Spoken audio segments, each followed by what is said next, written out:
I want you to refuse living a passionless life. Before we start our self-improvement journeys, a lot of us can find ourselves in the scenario where we have a lot of bad habits that are casting votes a lot of times directly opposite towards the character that we want to become.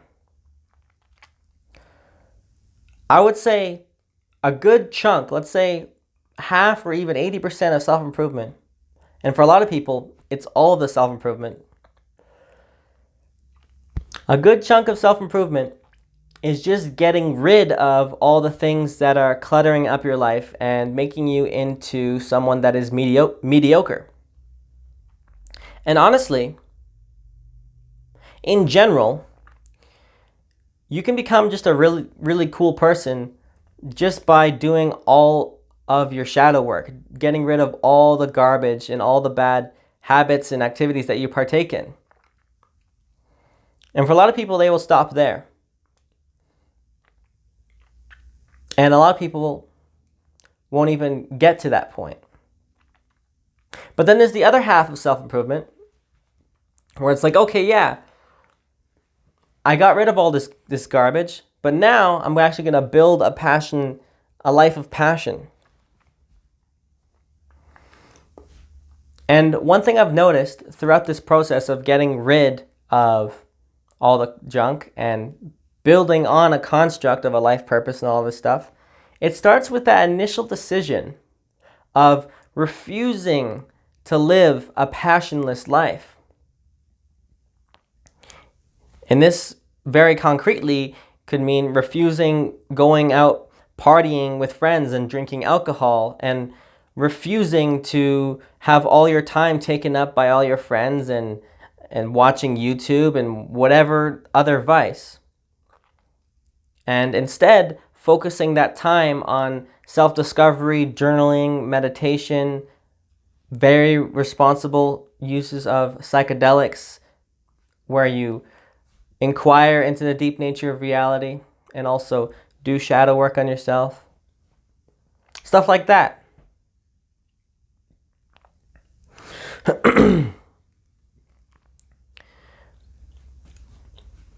You know, on this journey of self-improvement, I feel like there is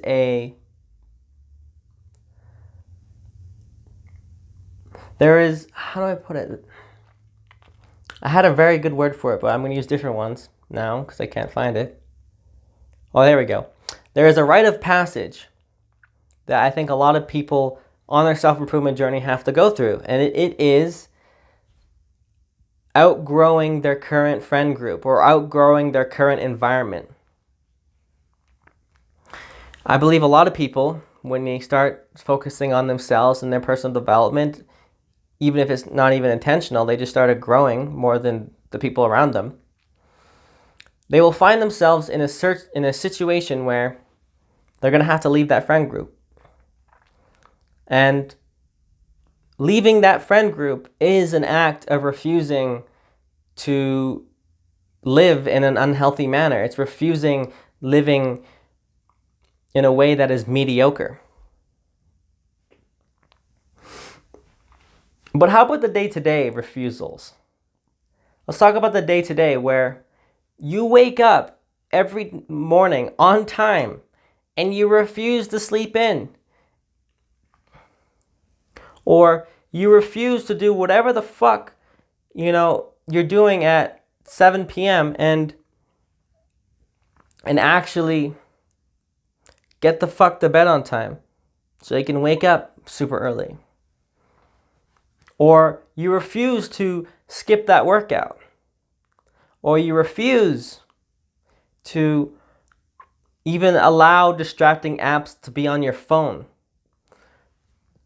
Or you refuse to allow people to contact you throughout the entire day. Rather, more practically, you just let people call you at a specific office hours time.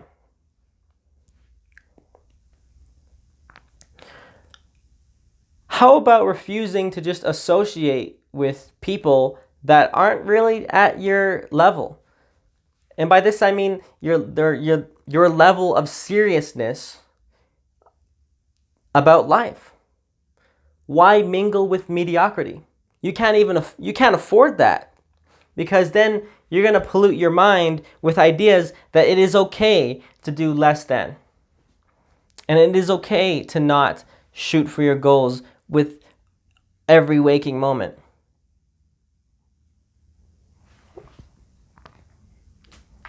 That's something I've been noticing. I've been doing a lot of meeting new people recently. And one thing I've been relatively frustrated with is that just a lot of people aren't at that level of absolute insanity towards creating the life they want. Like there were, because I realized that's exactly what you need to really build the life that you want.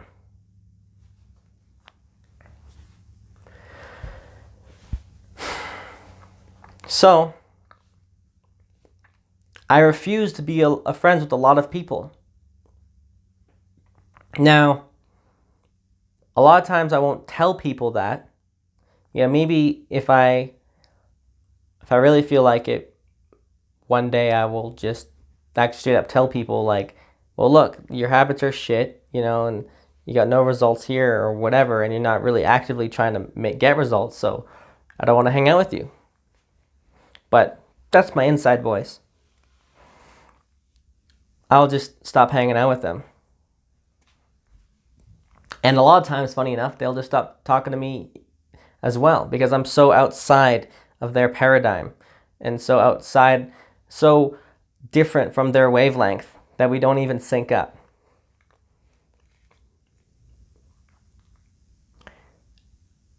And that a lot of it has a part, just, I'm refusing to be normal. I'm refusing to fit in, because for me, fitting in a lot of times, or most of the time, right now it feels like all the time, fitting in means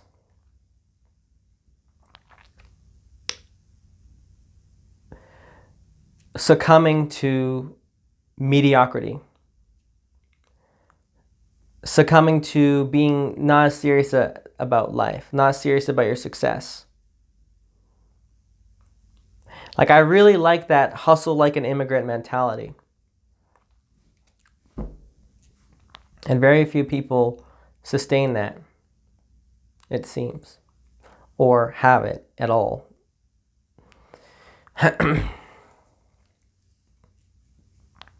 For me, what really intrigues me is to be that individual that is just completely zonked and like hypnotized by being very, very passionate about something, all the way up to like their 50s. They're still incredibly driven. And I realize outright I have to refuse to be someone that just doesn't. I have to refuse to miss. I have to refuse missing. I can no longer be an individual that misses.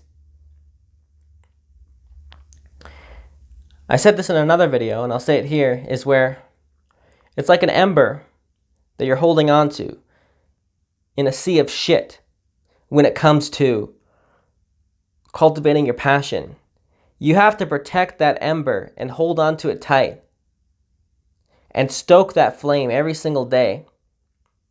Otherwise, it's going to be instantly extinguished by the sea of shit that's around you at all times. And even when you find people that are supposedly a little up there, higher than you, higher level than you, it's still a lot of times just going to be, okay, but what have you done? How are you going to create that result in this moment? Because at the end of the day, it's all up to you.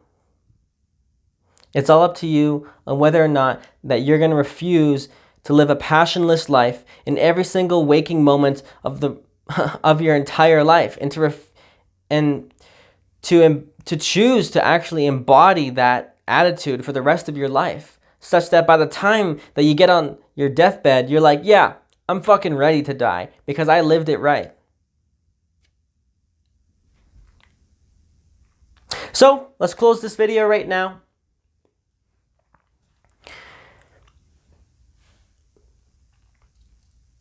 I want you right now to make the decision to refuse to live a passionless life and to find ways to live your life in more passionate ways where you are constantly invigorating your life with spirit. And with that, I'd like to thank you for watching, and I will see you in the next one.